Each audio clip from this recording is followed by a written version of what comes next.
واعتصموا بحبل الله جميعا ولا تفرقوا. Assalamualaikum warahmatullahi wabarakatuh. Alhamdulillahilladzi nahmaduhu wa nasta'inuhu wa nastaghfiruh. Wa na'udzu billahi min shururi anfusina wa sayyiati a'malina. May yahdihillahu fala mudilla lahu wa may yudlilhu fala hadiya lahu. Asyhadu an la ilaha illallah wahdahu la syarika lahu wa asyhadu anna Muhammadan 'abduhu wa rasuluh. Amma ba'du. Para jamaah yang dimuliakan Allah, pada malam ini alhamdulillah kita masih diberikan kesehatan dan kesempatan sehingga kita bisa beribadah kepada Allah Subhanahu wa taala dan beramal karenanya. Setelah 1 bulan penuh kita melewati bulan Ramadan, sekarang kita masuk di bulan Syawal dan sudah hampir pertengahan Syawal. Oleh karena itu kita berharap amal ibadah kita di bulan Ramadan diterima oleh Allah Subhanahu wa taala dan diberikan keistiqomahan sehingga beramal pada bulan-bulan berikutnya sebagaimana di bulan Ramadan. Para jamaah yang dimuliakan Allah, dalam pertemuan pertama pengajian rutin Rabu malam Kamis ini di bulan Syawal kami ucapkan taqabbalallahu minna wa minkum. Semoga Allah menerima amal ibadah kita semuanya. Para jemaah yang dimuliakan Allah, di bulan Syawal ini ya ada ibadah yang dianjurkan, yaitu ibadah puasa sunnah di bulan Syawal. Puasa sunnah di bulan Syawal. Di dalam sebuah hadis riwayat Imam Muslim sahih dari Abi Ayyub Al-Ansari bahwa Rasulullah sallallahu alaihi wasallam bersabda, "Man shoma Ramadhana tsumma atba'ahu sittan min Syawalin kana kasiyamid dahri." Barang siapa yang berpuasa Ramadan kemudian mengikutinya 6 hari di bulan Syawal, maka ia seperti puasa setahun. Ya, jadi digambarkan bahwa orang yang berpuasa 1 bulan penuh di bulan Ramadan, kemudian menambah 6 hari di bulan Syawal, maka seperti puasa setahun. Nah, pertama tengah waktunya akan puasa Syawal, karena di sini sifatnya mutlak, ya. Jadi sitan 6 hari di bulan Syawal, maka pengertiannya adalah juga umum, bisa di awal, bisa di tengah, bisa di akhir. Begitu pula bisa berturut-turut 6 hari terus, boleh juga terpisah-pisah dari puasa atau beberapa hari tidak puasa. Yang penting 6 hari di bulan Syawal. Maka itu seperti puasa setahun. Nah, para ulama mencoba untuk menjabarkan kenapa puasa sebulan ditambah 6 hari pahalanya seperti setahun.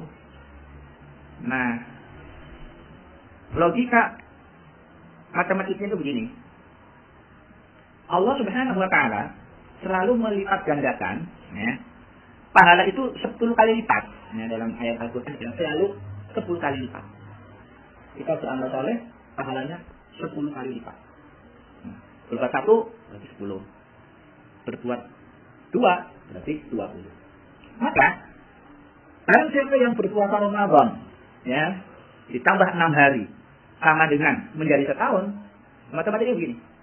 1 bulan kali 10. 10 bulan ya. 6 hari kali 10. 60. Kan berarti 2 bulan. 10 ditambah 2 bulan. Nah, itulah pengertiannya. Barang siapa yang berpuasa Ramadan kemudian ditambah 6 hari sama dengan puasa setahun, maknanya seperti itu. Jadi kalau ditotalkan berarti ya, sebulan ya, Ramadan itu sebulan dikali 10 sama dengan 10 bulan. 6 hari kali 10 sama dengan 60 sama dengan 2 bulan. Jadi 10 tambah 2 bulan tahun, yaitu 12 bulan. Para jamaah yang dimuliakan Allah, maka bagi yang sudah selesai puasa Syawalnya, semoga ya amalnya diterima oleh Allah Subhanahu wa taala. Bagi yang sedang puasa belum selesai, mudah-mudahan bisa menyelesaikannya. Bagi yang belum, ya, masih ada waktu karena masih ada setengah bulan lagi. Ini pengertian dari hadis yang kita katakan tadi. Sekarang viral tentang puasa Syawal yang double pahalanya dengan puasa lainnya. Nah, itu nanti kemarin sudah viral, misalnya tanggal 13, 14, 15 itu Ayyamul Bid. Nanti digunakan puasa Ayyamul Bid. Nah, atau ditambah lagi. Berarti apa? Senin, Selasa, Rabu, Ayyamul Bid, Kamis, puasa Kamis. Maka kalau yang Senin baru 3 itu. Puasa Syawal, puasa Ayyamul Bid, puasa Senin. Nah ini. Apa? Jadi banyak itu. Itu jadi ada yang viral seperti itu. Ya, intinya luar biasa. Para jemaah yang dimuliakan Allah, berbicara tentang puasa sunnah, ya, memang banyak sekali puasa yang dianjurkan. Tapi hakikatnya terjangkau. Adapun penjelasan tentang puasa sunnah yang kadang-kadang luar biasa banyaknya, alihkan dhaif. Jadi kalau seorang muslim mengamalkan puasa sunnah berdasarkan hadis-hadis sahih saja, itu sudah cukup. Maksudnya cukup banyak. Ya. Kalau mengamalkan hadis dhaif, wah ini kekurangan waktu. Ya. Bukan ada di dhaif, maudhu dan puasa. Ya. Sudah dapat 16 halaman. Hadis-hadis dhaif ya. Dan itu yang laku di masyarakat. Betul. Yang dhaif yang laris. Misalnya puasa nisfu Sya'ban, misalnya begitu lah. Ya kan? Puasa nisfu Sya'ban. Sebenarnya kalau dia niatnya puasa Ayyamul Bid 13, 14, 15 kan nisfu. Benar. Tapi kalau puasanya berniat nisfu Sya'ban, ada waktu tadi. Sama amalan, tapi berbeda niat. Menjadi salah. Para jamaah yang dimuliakan Allah, kemudian ya, puasa hakikatnya yang berkenaan dengan bulan, dengan nama bulan Hijriah, kan? Bulan Hijriah itu kan 12 jelas. Muharram, Safar, Rabiul Awal, Rabiul Akhir, Jumadil Ula, Jumadil Tsaniyah, Rajab, Sya'ban, Ramadan, Syawal, Dzulqa'dah, Dzulhijjah. Maka puasa yang berkenaan dengan bulan-bulan Hijriah itu bisa kita hitung ya, sedikit. Pertama Ramadan berarti full puasa Ramadan. Syawal cuma 6 hari di bulan Syawal yang berkaitan dengan bulan Syawal. Gitu. Dzulqa'dah enggak ada ya. Tidak ada puasa yang berkenaan dengan bulan Dzulqa'dah. Dzulhijjah ada 1, yaitu puasa Arafah. Muharram ada ya 2. Jadi 10 Muharram. Nah ini bisa Muharram, 10 Muharram, bisa ditambah lagi 9 Muharram. Safar nggak ada. Rabiul Awal kosong. Rabiul Tsani, Jumadil Ula, Jumadil Tsaniyah, Rajab, Sya'ban, nggak ada juga. Cuma Sya'ban itu dianjurkan memperbanyak puasa sunnah. Nah, tapi tidak ada yang khusus untuk bulan Sya'bannya. Ketetapan. Misalnya tanggal sekian di bulan Sya'ban tidak. Nah, jadi intinya kalau yang kaitan dengan puasa sunnahnya ada terikat dengan tanggal dan bulan itu apa? Syawal ya 6 hari. Dzulqa'dah nggak ada, langsung Dzulhijjah ada tanggal 9 dan 10. Tanggal 9. Terus Muharram. Nah, Muharram itu ya 10 bisa tambah 9. Itu ada dari cuma 4 yang berkenaan dengan bulan Hijriah.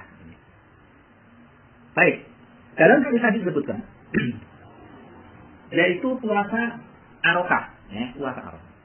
Dari Abi Qatadah Al-Ansari, semoga Allah meridhoinya, bahwa Rasulullah Shallallahu Alaihi Wasallam ditanya tentang puasa hari Arafah.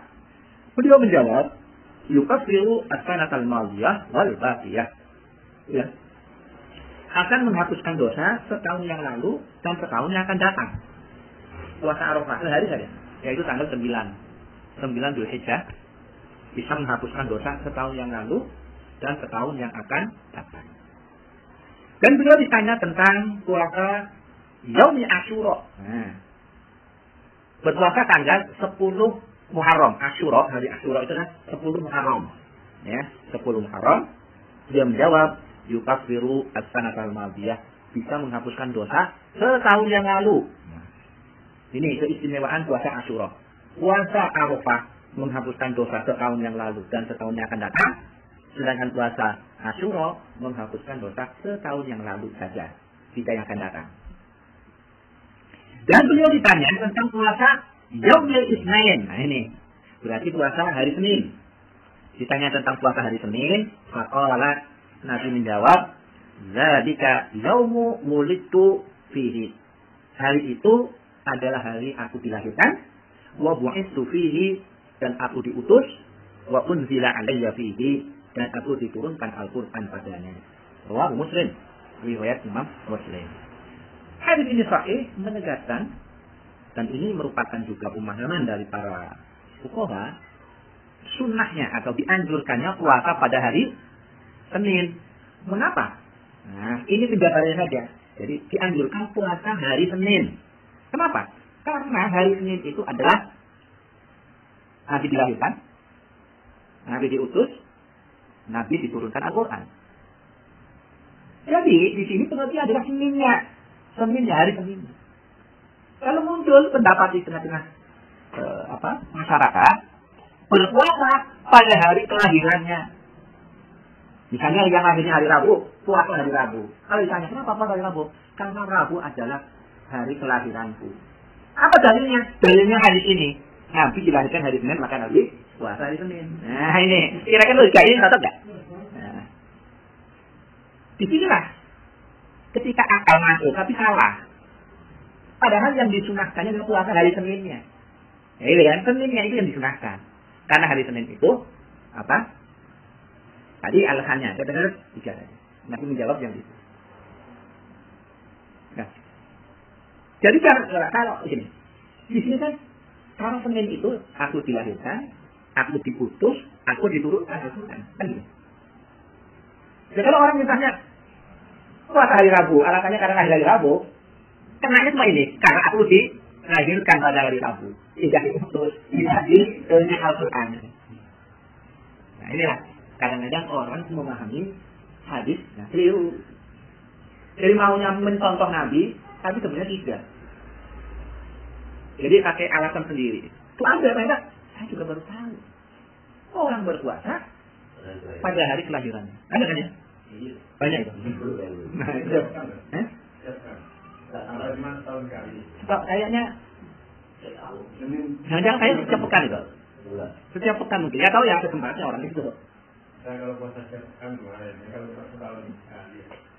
Hari bukan hari dari tanggal. Ini hari kelahirannya. Bukan tanggal kelahirannya. Kalau tanggal kelahirannya belum tentu. Kalau hari Rabu dulu tanggal 25, tahun berikutnya tanggal ribuan tahun. Tapi yang saya dengar itu orang-orang berpuasa hari kelahiran. Nah ini. Nah itu. Ini tanggal kelahiran. Jadi setahun sekali. Oh. Ya, kalau yang saya dengar ke orang itu hari kelahirannya. Ketika saya itu alasannya apa? Itu kan ada hadisnya. Aku dilahirkan hari Senin, Nabi dilahirkan hari Senin. Makanya puasa Senin itu dianjurkan. Itulah. Nah, ya. Nah, maka hal-hal seperti ini perlu diluruskan. Nanti orang semangat puasa, ya kan? Kelahirannya hari puasa, tapi bukan mendapatkan pahala, tapi mendapatkan dosa. Kenapa? Karena bukan ittiba' sunnah, ya, bukan ittiba' rasul, ya, tapi malah ittiba'ul hawa, mengikuti hawa nafsunya, pemikirannya. Makanya yang disebut dengan tidak sesuai dengan sunnah, ya kan? yukhalifu sunnah, malah jadi bid'ah. Ini yang perlu diluruskan. Pada jamaah yang dimuliakan Allah, kemudian seseorang kalau ingin berpuasa sunnah, ada yang disebut dengan berpuasa fi sabilillah. Nah, ini yang juga butuh pengertian yang pas.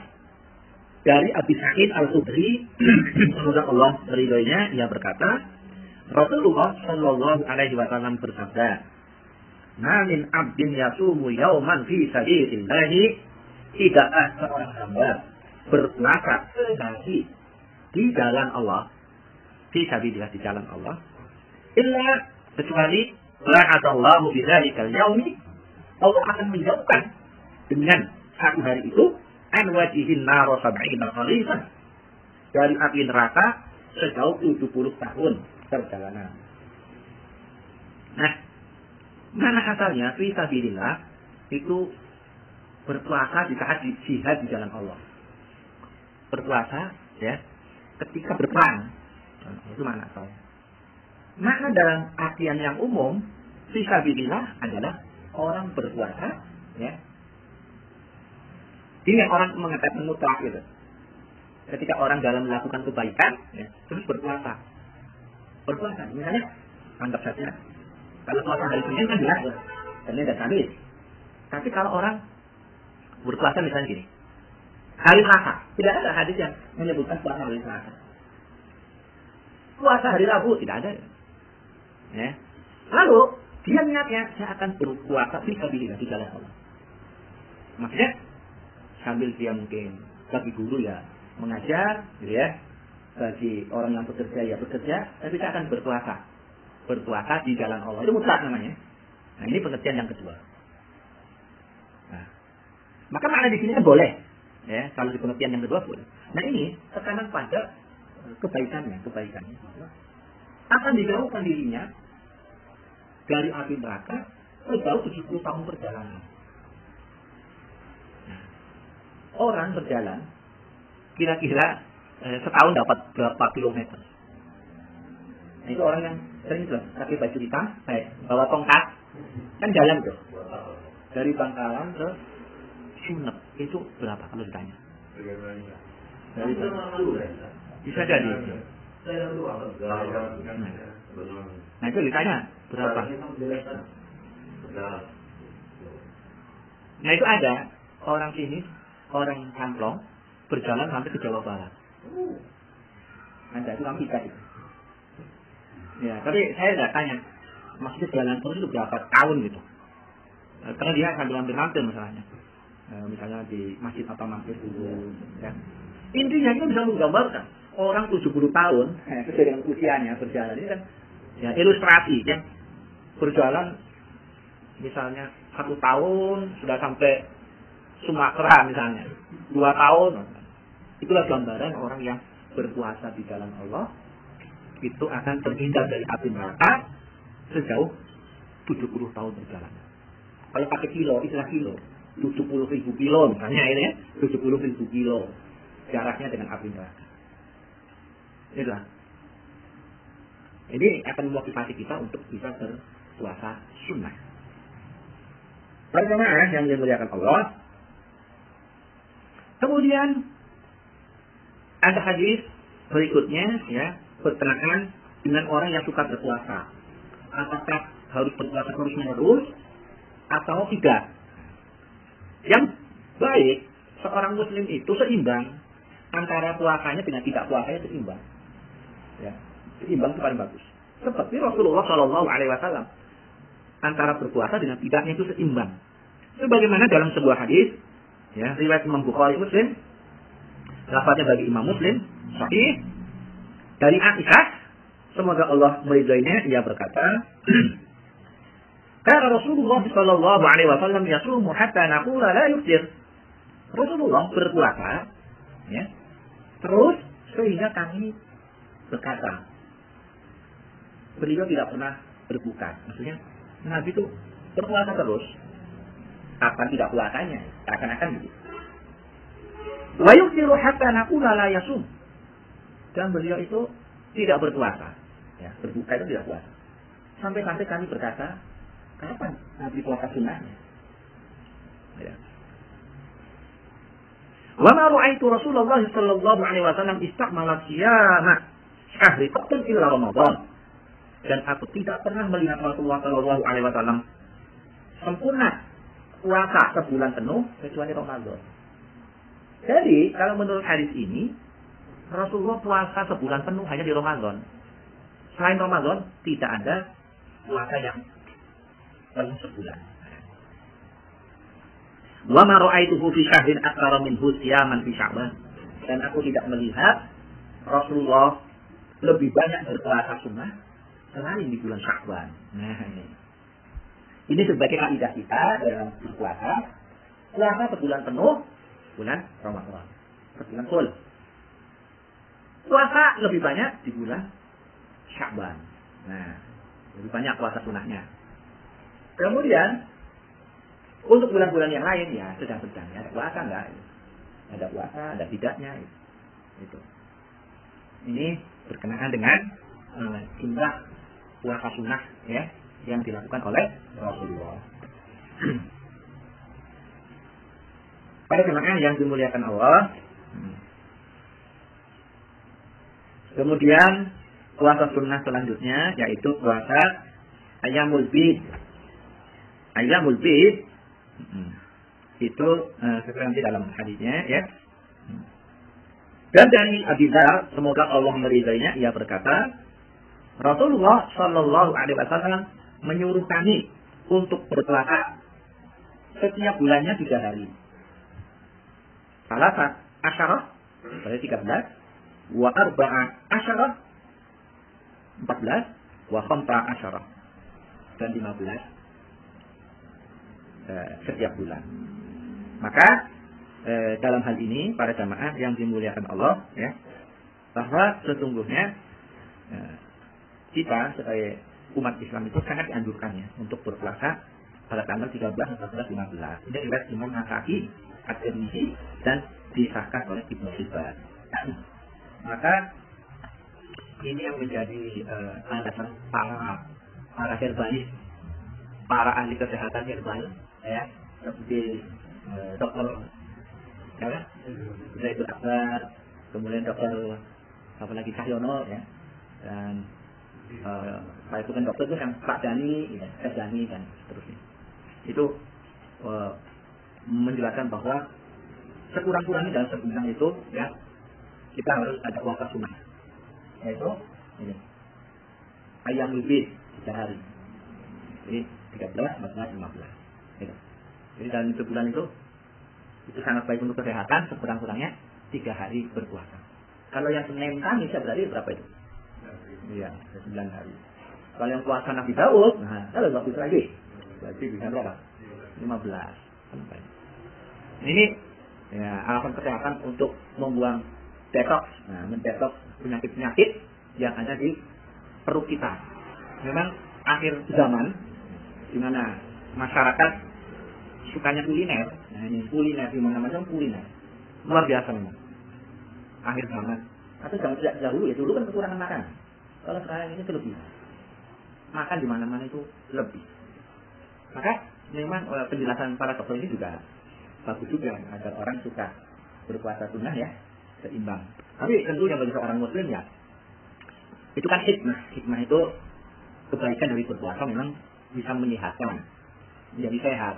Tapi niat utama berpuasa adalah mencari ridho Allah Subhanahu wa taala, mendapatkan pahala dari Allah Subhanahu wa taala. Hanya memang hikmahnya itu menjadi sehat. Kita bisa rasakan. Misalnya puasa Ramadan ya, kemarin kan sehat, atau sehat orang. Puasa di bulan Ramadan itu sehat. Begitu Lebaran, ya banyak yang sakit. Nah, Lebaran banyak yang sakit. Informasi di Pamekasan, baru malamnya, malam Lebaran, mungkin orang juga ini ya, apa namanya, hari Lebaran atau malam Lebaran itu orang nanti di apotek itu mantunya panjang.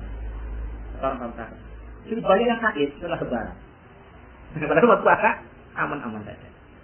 Nah ini, jadi yang penting kaget ya, itu kaget makanan. Jadi memang bagus untuk kesehatan. Saya juga sendiri merasakan itu. Jadi sepekan, ya dari puasa sebulan, sepekan tidak puasa. Makannya terus, macam-macam. Itu memang terasa sekali. Nah, terasa sekali beratnya itu, perbandingan. Badan itu tidak enak. Dan setelah itu, coba puasa Syawal, enak aja. Nah, jadi memang akhir zaman, obat yang mujarab, ya, itu memang puasa. Kenapa? Karena memang penyakit akhir-akhir ini berkaitan dengan kuliner. Nah, kuliner. Makanya harus dengan berpuasa. Apalagi kemarin nih, kayak itu yang kemarin bertakziah. Sebenarnya sudah kenyang, nggak mau makan. Tapi makan macam-macam. Belum waktunya makan. Ya? Makan lagi itu. Itu coba. Jadi hari tahu gini. Pagi sarapan, ya, duhur makan, macam-macam terus belum. Pada asar makan lagi, pada isya makan lagi doang. Nah ini. Walah 1.000 ya. Bahkan ini ada sebuah bukan penelitian, teori baru itu. Orang kalau sudah usianya 50 atau 60 tahun ke atas, makanya sehari saja. Sehari cukup. Iya. Sekali aja. Sudah. Mau pagi berarti siang kan, sorenya nggak usah makan. Makan kalau siang hari itu udah. Nah ini yang memberikan teori ini ya, mengalami sendiri. Itu namanya pengalaman ya, belum penelitian. Terus sekarang kan sudah mulai tuh. Dokter-dokter ahli gizi menyebutkan kalau dulu teorinya pagi-pagi anak itu harus sarapan, kan gitu. Sekarang tidak berbantah teori baru. Pagi tidak boleh makan nasi. Kan itu baru ini, dokter-dokter menyebutkan. Pagi tidak boleh makan nasi. Jadi, ini mana yang benar teori dulu dengan teori dokter dulu dan dokter sekarang. Gitu. Sama-sama memberikan teori. Tapi yang jelas, saya selama 4 tahun di Madinah memang tidak pernah sarapan nasi. Pagi cuma makan. Dan iya paling buah zaitun, ya. Saja. Nanti agak laparnya paling jam 10. Gitu. Tapi ya orang sehat-sehat. Jadi tergantung kebiasaan. Ada di desa orang pagi-pagi malah ngopi, habis subuh ngopi. Petani. Dan sarapan. Ada nggak kira-kira sekarang? Pertanyaan begitu. Masih ya? Sehat saja kan dia. Nanti makannya jam berapa? Laparnya gitu. Ya, jam 8 dan jam 9. Nah, itu memang tergantung kebiasaannya. Makanya ini intinya urusan makan ini konsepnya ya satu, makanlah ketika lapar, berhenti sebelum kenyang. Ya, itu rumusnya. Kalau dalam Islam seperti itu. Berapa kali nggak ada ketentuannya. Indonesia aja 3 kali, ya. Tempat lain 2 kali. Makanya dalam masalah membayar fidyah itu 1 kali atau 2 kali itu perbedaan pendapat para ulama. Ada yang mengatakan 1 kali, berarti di daerahnya itu makannya hanya sekali. Sebagian mengatakan 2 kali. Alasannya untuk buka dan sahur kan 2 kali. Indonesia biasanya udah 3 kali sarapan, siang. Iya. Makanya akhirnya membiasakannya untuk buka dan puasa orang yang diberi, orang miskinnya.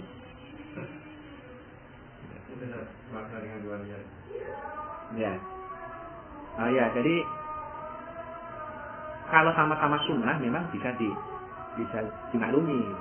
Tapi kalau yang berbeda statusnya atau hukumnya yang lagi, misalnya mengqadha sekalian Senin Kamis gitu. Yang puasa dari Senin sampai Sabtu kalau 6 hari ini apa bisa kemungkinan misalkan dan bagaimana jalan biasanya ini kan sekarang Indonesia kan namanya orang ini dengan Sabtu lalu yang berikutnya ya apa menurut insya Allah lah kalau niatnya seperti itu insya Allah ya. Jadi puasa Syawal ya, puasa Syawal pas hari Senin berarti kan? Hari Senin otomatis kita niat puasa Senin. Senin kan digunakan juga. Iya kan? Terus Selasa itu masuk ayamul bid, Senin Selasa Rabu kan? Nah, jadi Syawal juga, jadi ayamul bid dan Syawal. Kalau yang Senin tidak, ayamul bid, Syawal, ayamul bid, Senin, ya. Rabu, nah, Rabu. Nah Kamis, besok ini berarti puasa Syawal, kami kan puasa Syawal tadi, dan hari Kamis. Ketepatan itu ya, ketepatan ya. Jadi bisa ya, asalkan memang sama-sama sunnah. Kalau istimbat hukumnya itu loh, memang itu kan ijtihad ya para ulama, punya merangkap sesuatu yang sunnah dengan yang sunnah itu istimbat hukumnya. Rasulullah kalau mau masuk masjid di sebelum subuh itu dikatakan kan nanti hanya sholat 2 rakaat sebelum subuh, tidak ada sholat yang lain. Para ulama itu mengistimbat hukum itu adalah tahiyatul masjid yang digabung dengan qobliyah subuh. Gitu. Jadi maksudnya nanti tidak tahiyat dulu, tahiyat masjid kemudian sholat subuh tidak digabung. Itu maksudnya. Ya, maksudnya kan dalam hati. Mungkin kalau logika mudah, jadi kita apa ya? Ya, misalnya, ya itu. Kita misalnya, ya itu jadi orang sekali jalan langsung. Nah, ini gambarnya. Ya benar juga ya seperti itu. Kalau statusnya sama.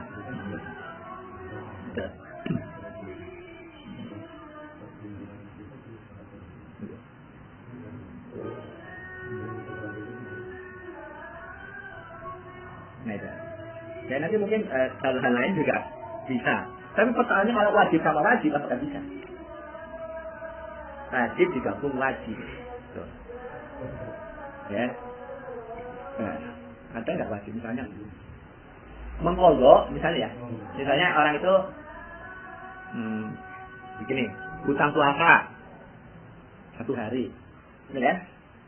Dan dia bernadar akan puasa kalau misalnya keberhasilan akan puasa sehari.